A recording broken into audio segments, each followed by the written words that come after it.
For a minute and 40 seconds, seeing the universe in perfect alignment. Oh my gosh. There's nothing in life that compares. Leak photos of elite's expedition to inner Earth Agartha. You guys better lock in and buckle up, because in today's video, we're going to be diving into so many different mysterious and strange TikToks nobody can explain. Hit that like and subscribe button, and let's dive in. This is the best video of a solar eclipse I have ever seen, according to meteorologists. Let's take a closer look and see what happened. Sur les lunettes, regarde aussi. Non mais pas avec tes yeux. Pas le soleil. Diamond! Oui, on voit plus rien, c'est bon. Wow! Oh! Look at that prominence! Oh my gosh! Regarde avec les yeux. Oh my gosh! Dude, that glow! For the folks at home, we're looking at something that you can't even possibly imagine. My gosh! Dude, that glow! For the folks at home, we're looking at something that you can't even possibly imagine. For a minute and 40 seconds, seeing the universe in perfect alignment. Oh my gosh! There's nothing in life that compares. This is absolutely unreal. Sur les lunettes, regarde aussi. This is extraordinary, but my question is what is this red phantom plasma right here? You couldn't witness it until the eclipse happened. What exactly is going on here? What is getting released? Absolutely unreal. Sur les lunettes, regarde. I hear so many good things about Japan, and that's one place you gotta travel. But if you're staying in Osaka, save this part for a unique day trip.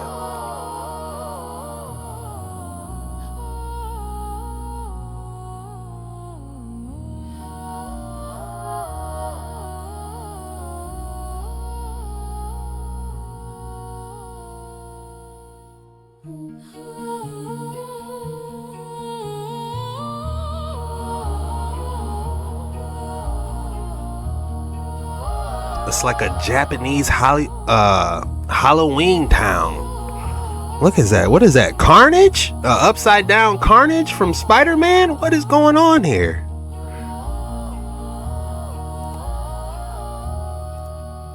It says the birthplace of Kunio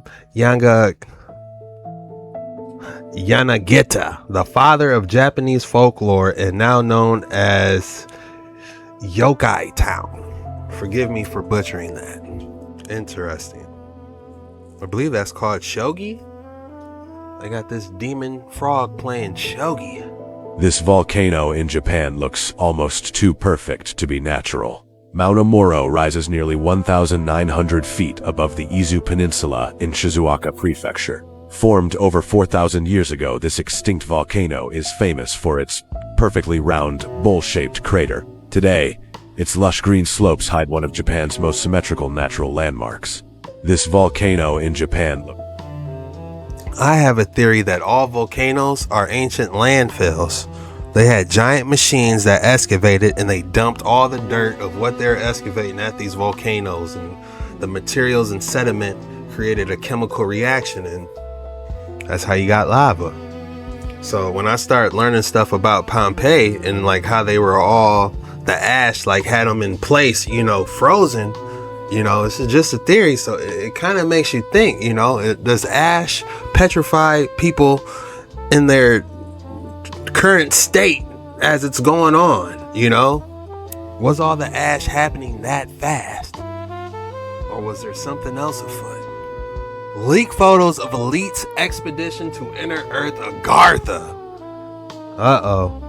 Thousands of years old, I understand. Oh, it's been down there since Atlantis. The survivors of Atlantis, some of them went into the hollow earth. The entrances are found underneath the pyramids of the world. They had the entrances to the hollow earth, and the pyramids were built on top of the entrances. This means the one in Egypt, the one in South America. Thousands of years old. The one in South America. I understand.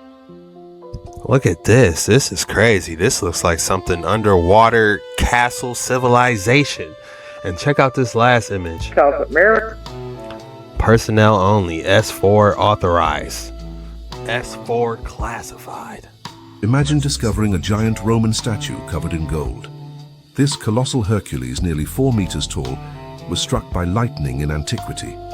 Because lightning was considered a message from the gods, the Romans ritually buried the statue underground. It remained hidden for centuries until it was rediscovered in Rome in 1864. Now conservators at the Vatican Museums are carefully restoring it, removing centuries of corrosion to reveal the ancient gold surface shining once again. Imagine Has anyone actually went to the Vatican and seen, do they have like a museum that's available to the public that you can at least see some stuff, not just everything's hidden away in the dark chambers? They gotta show us something if we go there. You won't believe what they allegedly found in our bloodstream. Oh yeah? Let's take a closer look. Let's see what he says. Because we are under attack with so many different things right now. Our transhumanism research team, by the way, we're just now getting the electron microscope up and running, and we are finally confirming the nanotech. They have an electron microscope? That is crazy. I tried getting one myself, but you couldn't get one unless you had like 6 figures. Those electron microscope, it costs like about $70,000, and that's the only way I believe you can see nanobots. Interesting. Tech inside people's blood and tissues, and we're seeing, we have an electron microscope, which there's only like 30 of these in the world, and we're the only independent research team that has one. All the other ones are in universities. He said there's like 30 in the world. I'm not too sure about that. Like you can see them on eBay, and places sell them. They're just extremely expensive. Like I believe they'll build you one if you have the coin. And this specific electron microscope that we have also has what's called it's an SEM, scanning electron microscope, but it also has the ability to scan and identify and tell you what the compounds that you're looking under the microscope are made of. And we were shocked over the last couple of days. This is the first time I'm giving this information out. We were shocked the last couple of days to see that one of the biggest components of the nanotechnology that we've been looking at, that's coming up under the electron microscope and it's scanning it, is strontium. Now, what have they been spraying in the air in the chemtrails for years that we've known about? Strontium, bariums. What the heck is strontium? What is strontium? Strontium is a bit of a cosmic shapeshifter in the periodic table. Picture it lounging at atomic number 38, nestled among the alkaline earth metals. It's soft, silvery, and reactive, a bit like calcium's edgier cousin. In fireworks, it's the showman giving those brilliant crimson flames. In bones, it can sneakily substitute for calcium. In short, it's a versatile little element from painting the sky to quietly joining our bones. Painting the sky? Oh, absolutely. Strontium salts are the hidden artists behind those deep red fireworks and flares. When they're ignited, they splash the night sky with a crimson glow. So every time you see a festival or a rocket launching with a burst of red, strontium is up there performing its fiery dance.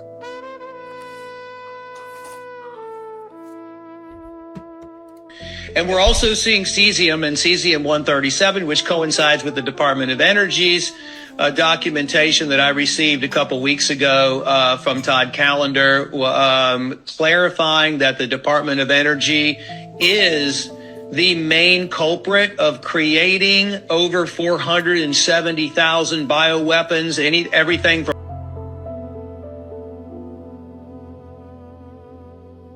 and selling it on the black market. They actually had this buried on their website. And guess what they used to create these 470,000 bioweapons? They used brewer's yeast, which I've been talking about since last year at the Healing for the Ages conference, asking what is the root cause? What is producing all of these bioweapons inside the body? Interesting. I would like to see more evidence, some pictures or some video of, showing, what's actually going on here.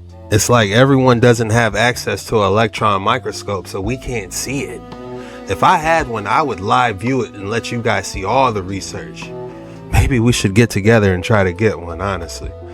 All right, this next video, we were warned in 1997 about today. This is not prophecy, but prediction. If this was predicted 27 years ago, somebody knew something. Okay, here's the list. This is an abbreviated list. I could have made it much longer. You know I can. I didn't. Okay, you ready for the list? Fast mutating viral, genetically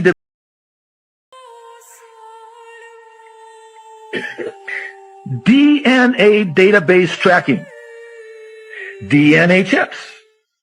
Get this one. 1997, gene-based pharmaceuticals. Transmitting genetic instructions for process. How about this one? You ready for it? Wait for it. Artificial intelligence to determine gene patterns. 27 years ago, who had heard about AI? Apparently they had. How about this one? Robots for doing genome sequencing. And then, this one blew me away. Using recombinant DNA for making spike proteins. 1997? It gets even worse. Smart homes. They have a whole chapter on smart homes / smart cities. This one will absolutely floor you. It did me. In 1997, and this is, you can do the word search and research yourself. They predicted, not 2025, but by 2020, that people would be working from home virtually. Come on. Nuclear devices causing widespread contamination. Nanotech devices. This stuff was never even heard of. Digital currency. And last but certainly not least, programs. I'm sorry, I got to chuckle. Because if I don't, I'll cry. Run by organizations like the World Health Organization for a global has yet to emerge. First printing, February 1997. I didn't even know neighborhoods like this existed until I saw it with my own 2 eyes. This neighborhood is located in California, and these people have airplanes outside of their homes.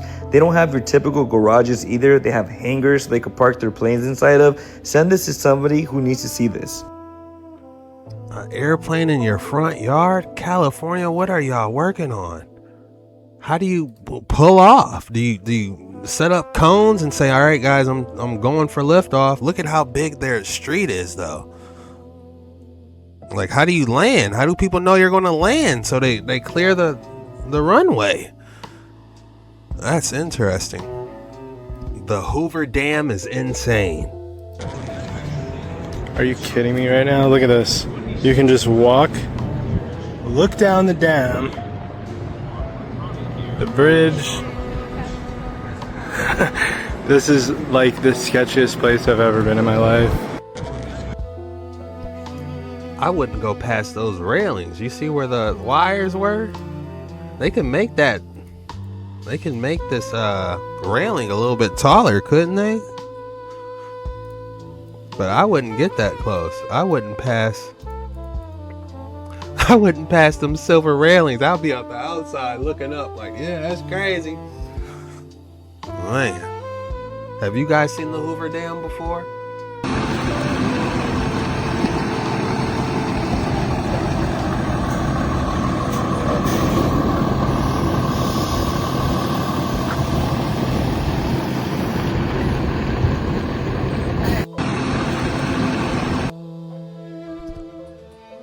This boat looks like the Batmobile, doesn't it? But look at this 3-door truck. I've never seen a truck like that in my life.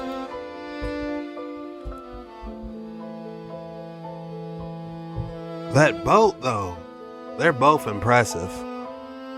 But that boat, that truck, man, I would love to see the inside of both. What do you think a person has to do to have this type of money, to have a 3-door truck pulling a Batman's boat. Looks like it goes underwater. If you guys thought I wasn't going to hit you with another excellent specimen of the day today, think again. We got a banger for you today.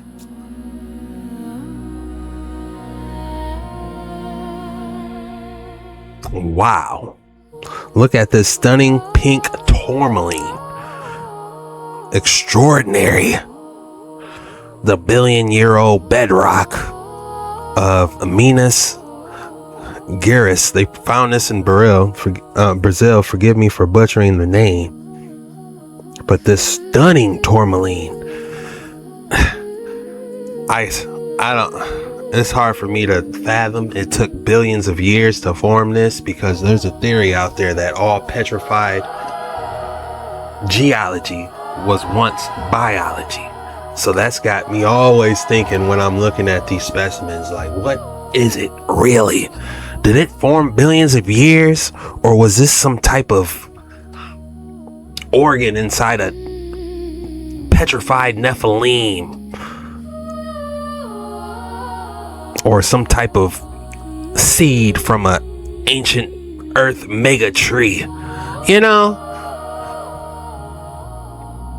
But it's stunning, to say the least. I want to see it in person. This is at the Natural History Museum. Where is this at? I would love to go to a museum just to see all types of geodes and rocks and crystals. They said this is at the Natural History Museum. Where is the Natural History Museum? I'm looking at this beautiful large tourmaline, and I would love to see different specimens like that. There are quite a few natural history museums around the world, each one a treasure chest of specimens. If you're thinking of the famous one in London, it's in South Kensington. In the US, the Smithsonian National Museum of Natural History is on the National Mall in Washington, D.C. Both of them have dazzling collections, including jaw-dropping gems like tourmaline. If you've got a specific place in mind, let me know and I'll help you pinpoint the exact gem haul. All right. Well, let's go ahead and do this specimen, guys. I'm excited to hear about what you're planning. If you're about... Hold on. Hey, we're done. I'm doing a video right now. Hold on a second. No problem. Take your time. All right.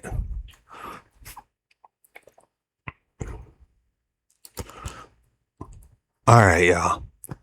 This specimen, I'm going to have to rate this a 9.9. It's in a museum, for crying out loud. So I'm going to have to rate this a 9.9. And I'm going to call this the Strawberry Fortress of Solitude. 9.9 Strawberry Fortress of Solitude. Come on, y'all. I would literally be sitting there for 30 minutes circling it. Looking at it. Just fascinated and all. Just letting all the neurons process and try to recalibrate and think what's really going on here, you know?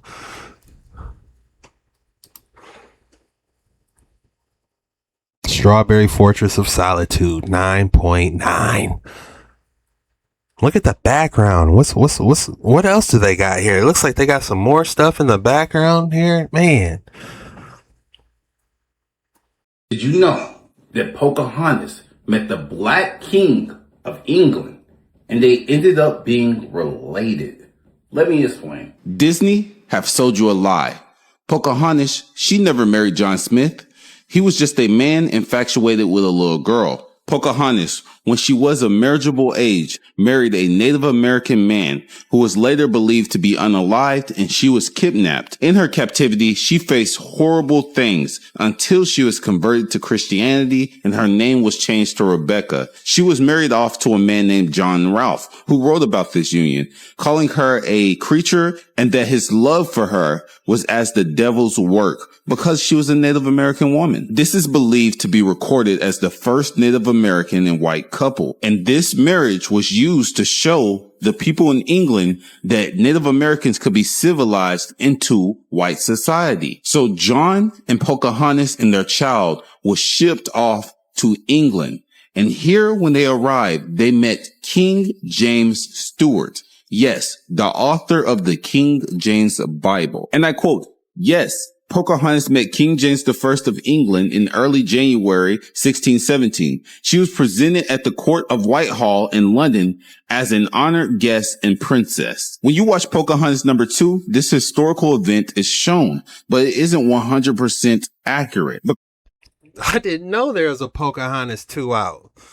I barely remember watching Pocahontas 1, to be honest with you.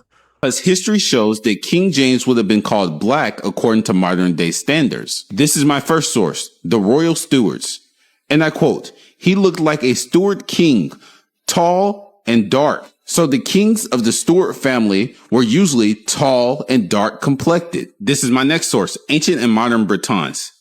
And I quote, Dan Gelt was black male, equally with the tribute paid to black Huns by the Romans. The earliest instance of this term in its English form seems to be an act of King James VI of Scotland. So, King James VI of Scotland was black. But why is this important? Because King James claimed to be from the tribe of Judah. Pause and read. Pocahontas was from the Palatine tribe. This is my next source, The History of Ancient America. And I quote, the marriage of the Virginian Aboriginal Pocahontas was after her baptism in the Christian faith and consequently cannot be brought to bear against the preceding remarks. Many other religious customs and ceremonies exist of a minor character, yet strictly in analogy with the race of Abraham. But enough has been brought forward in this volume to propose these, as we believe, unanswerable questions. If they are not of the lost tribe of Israel, who are they? What nation of ancient history can claim and identify those customs and observance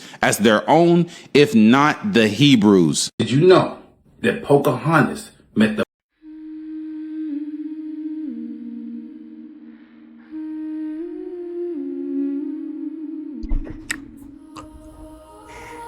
I do question where I come from, guys. Just me just opening up and being real with you.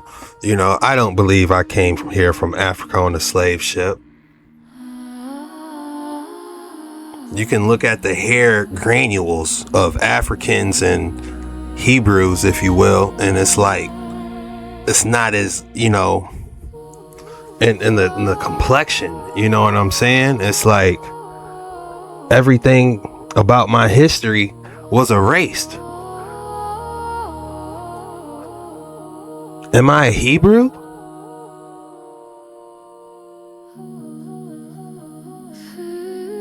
Maybe I need to order me one of those ram horns, you know, and get back to my roots and open up the airways and get really connected. Dig back off in my Bible.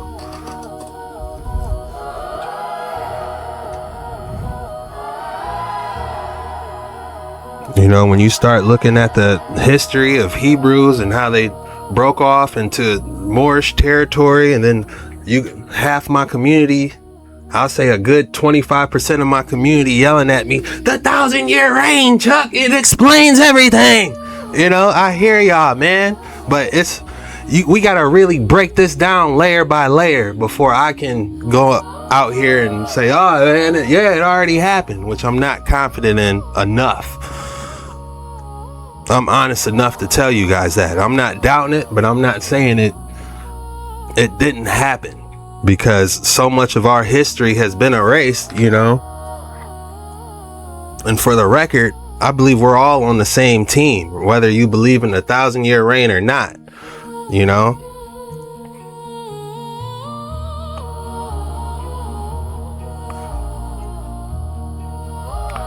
It's almost becoming a doctrine how people are pushing the 1,000-year reign. The same thing with Jesus's real name, Yahuwshuwa. Some people say Yeshua. I believe there's a little bit more to it. And then there's the real name debate. You know, I say Yahuwshuwa because that's what I found in my Strong's Concordance. Yahuwshuwa HaMashiach. You know how people say Jesus H Christ? Where do you think the H stands for? HaMashiach. Yahuwshuwa HaMashiach. I can show you better, I can tell you.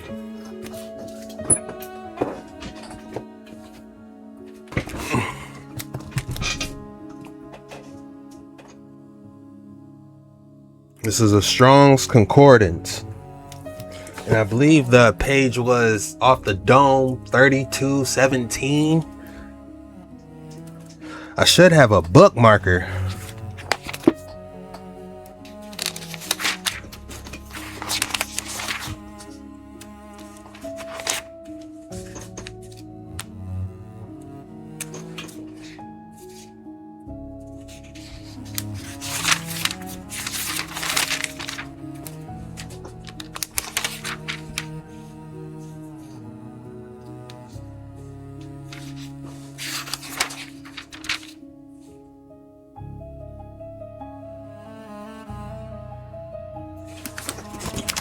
There it is. I found it. It is at 3091.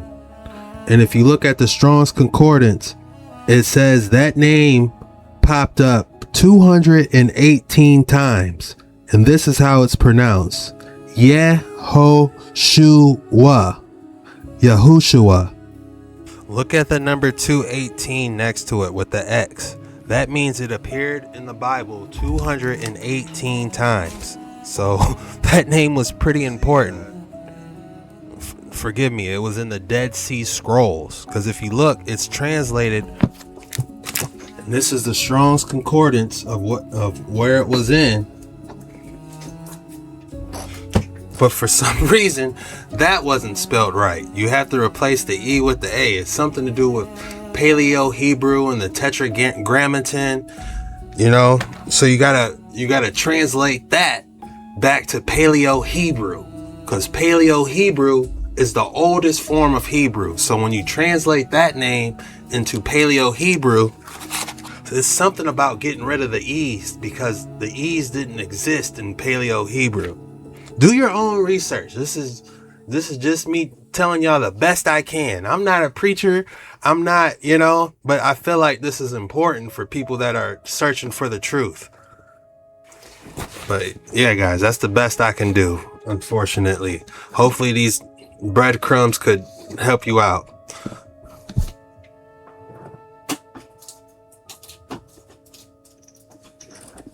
Now back to your regular scheduled programming. Look, I'm already running late, but it's in the Strong's Concordance. If you want to do your own research and try to figure out the true name, people will say the letter J was invented 500 years ago. Before his name was Jesus, it was Iesus in like the older Bibles, and even on the back of some Bibles, they'll tell you that, Yahuwah was God's real name. But Jesus's name, Yahuwshuwa, was the only book I found it in was the Strong's Concordance. Don't believe anything I tell you. Do your own research on everything. Don't take what anybody says and run with it. You always want to do your own research, especially when it comes down to this especially when it comes to this. That's just me being as real as possible with you guys. If I mention how I feel to anyone that knows the true name, they will say back to me, I can hear their words in my head right now, Chuck, they don't have a love for the truth. And that may be so. But I personally believe that we are all on the same team. Whether you say Jesus, Yahuwshuwa, there's a lot of other names out there. They're at least trying in my book, and that's okay with me. So when I say we're all on the same side, I mean that. Even though the people that taught me most of the stuff I know would say, Chuck, no, they don't have a love for the truth. They're not trying hard enough. And then I got a group of people telling me, Chuck, we still in the law of Moses. You got to obey the law of Moses. The whole New Testament, scrap that out. You got to obey what Moses said. And I'm just like, oh man, I can't break down literally every law of Moses, but if I remember correctly, it's almost impossible to keep that law up. You would need the New Testament to have a chance, from what I last remember. But that's for another story. That's for another deep dive. But that's all I got for you guys today. If you made it this far, go ahead and drop the code word in the comments below. The code word for today is erased history. Go ahead and drop erased history in the comments below. When you do that, that lets me know you're a real one. You made it all the way to the end of the video and you really rock with your boy. I just want to say thank you so much from the bottom of my heart. I'm going to try my best to double up on you tonight. Head over to Jet Ski Chuck later on tonight for a more longer in-depth video. I love you guys. See you soon.